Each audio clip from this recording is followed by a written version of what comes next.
ExpressVPN and NordVPN are arguably the two largest VPN providers in today's industry. Both VPNs, and particularly NordVPN, got a bunch of updates, and so today I'll be looking into things like the privacy policy, speed, streaming and torrenting capabilities, as well as security and features. And not to worry, both VPNs still unblock streaming services and fully support peer-to-peer and torrenting. But this video will help you figure out which of the two could be the best choice for you and your particular situation. Though if at any point you want to go straight into pricing and discounts, you'll find the latest coupon codes down below. Alright, so starting with the privacy policy, which is arguably the most important aspect of a VPN. Both VPNs do have hard evidence to show that they indeed uphold their no-logs policy claims. Both have been independently audited by companies like Versprite and PricewaterhouseCoopers, and have shown their commitment to transparency and protecting user data by publishing the audit reports, all of which resulted in great standing, in fact, and potential issues were promptly dealt with following each audit. Both providers are also based in countries that are outside the 5, 9, and 14 eyes jurisdiction. Now, it's worth noting that most VPNs, if not all, do log information, though said information tends to be aggregated data, crash reports, and usability diagnostics. So basically things that help the providers improve performance and detect bugs or glitches. However, according to the audit reports with ExpressVPN and NordVPN, this data never contains personally identifiable information that can be linked back to a specific user. Both Express and Nord run their servers on RAM disks rather than hard disks, which means that there are simply no physical drives for information to be stored in connected to these servers, and any minimal information stored by the RAM drives is erased with every machine reboot. So which one is more secure? I would say it's pretty much a close call between Express and Nord, but I do have to hand it to ExpressVPN because their no-logs policy could not have been demonstrated any better than in the real-life stress test when in 2017 the Turkish government seized an ExpressVPN server as part of an investigation, but were not able to extract any information out of the servers thanks to ExpressVPN having not stored any information on their servers in the first place. Now, in terms of performance, it's natural for speeds to drop when using a VPN due to the time it takes to encrypt your traffic before it reaches the internet. But despite that, a good VPN will keep those speed drops to a minimum. Both VPNs performed very well in my tests, but to sum it up, more often than not, NordVPN ended up surpassing ExpressVPN in terms of speed. That's not to say that ExpressVPN is slow, it's just that Nord is that fast when it comes to speed. And it's all thanks to the WireGuard-based NordLynx protocol, making NordVPN arguably the fastest VPN in the industry. Now, moving on to streaming and torrenting capabilities, both NordVPN and ExpressVPN allow for torrenting without any throttling or bandwidth limitations, so you can download as many files as you'd like without anyone ever knowing what you're downloading, and this includes your internet service provider.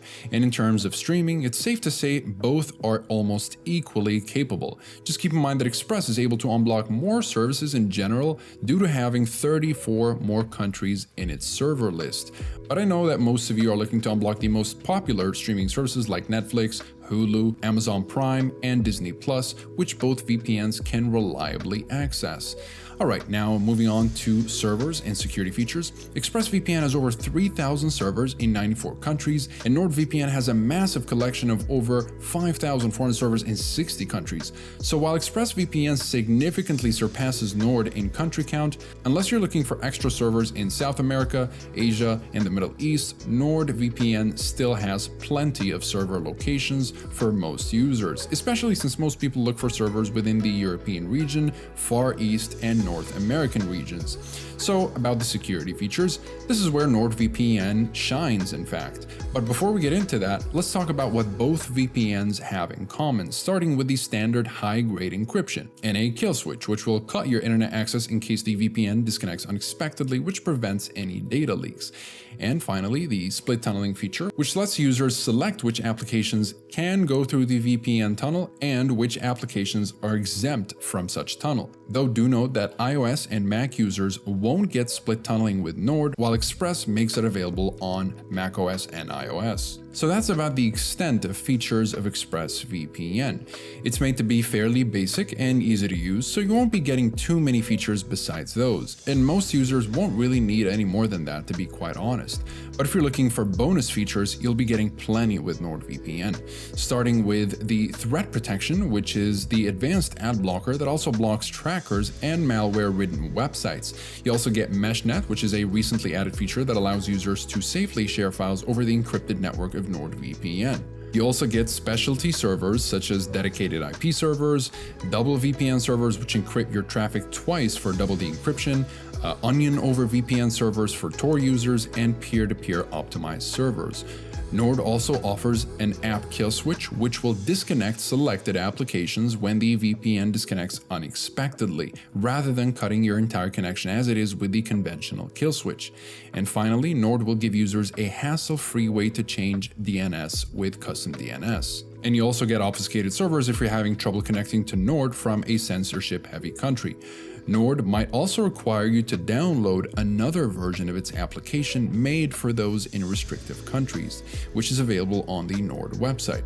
Though do note that ExpressVPN will require nothing at all to get it to work in China. It's as simple as plug and play with ExpressVPN, making it the best choice for those traveling to China and Chinese citizens alike. In terms of protocols, both have a couple of protocols that suit your needs. Express includes OpenVPN and their high-speed proprietary protocol Lightway, which is my #1 recommendation, whereas NordVPN has OpenVPN and NordLynx, and NordLynx is the one you always want to use due to its high performance. Now, with regards to compatibility, both providers support the big four: iOS, Android, Mac, and Windows. Besides that, they also support Linux, compatible routers, PlayStation, Xbox, Fire TV, Apple TV, as well as Chrome and Firefox, and most modern devices, really. Overall, both VPNs support a reasonably wide range of devices.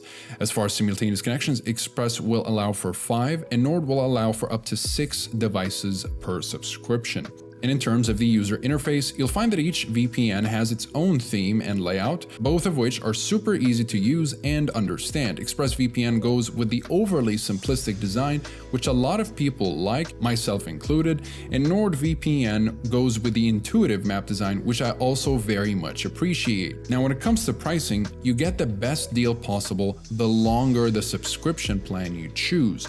Also, each VPN tends to offer promotions, discounts, or coupon codes, so I provided links to the best discount codes that I could get for both VPNs in the description down below. But overall, ExpressVPN tends to be a little bit more expensive, and they only have a yearly plan, whereas NordVPN is quite a bit cheaper, and they do offer 2-year plans that are also discounted. So if cost is your concern, you can definitely go with NordVPN. And again, remember to check the links down below for an extra discount on both VPNs, and keep in mind that they all offer a hassle-free 30-day money-back guarantee on all of their plans, and they do include 24/7 live chat support in case you need any help or if you have any questions.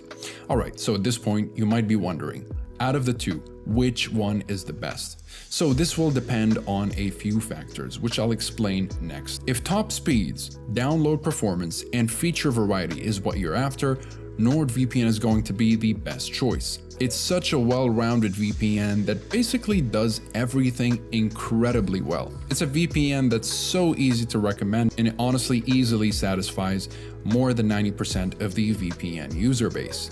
However, if having the utmost privacy, competitively high performance, a huge selection of countries, reliable functionality in China and censorship-heavy countries, and absolute ease of use and simplicity are all of importance to you, then ExpressVPN would be the winner here.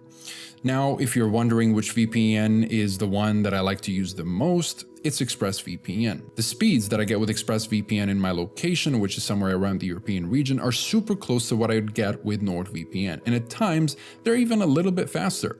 But for me personally, I do prioritize the simplicity and ease of use over the additional features that you get with NordVPN. But oftentimes, I also do find myself going for the top speeds with NordVPN. Of course, as a creator and reviewer, I do have the privilege of using both, but I understand understand that you probably want to go with just one over the other, so pick and choose depending on your situation. Which of these do you like the best? And if you're using any of these already, let me know what your experience is like in the comments down below. But otherwise, thank you so much for watching this video. I hope that I was able to help you make a final decision, and if you found this information helpful, please leave a thumbs up, as that always makes my day, and remember to subscribe if you'd like to stay up to date with everything VPNs and cybersecurity. Otherwise, thank you guys very much for watching, and I'll see you in the next one.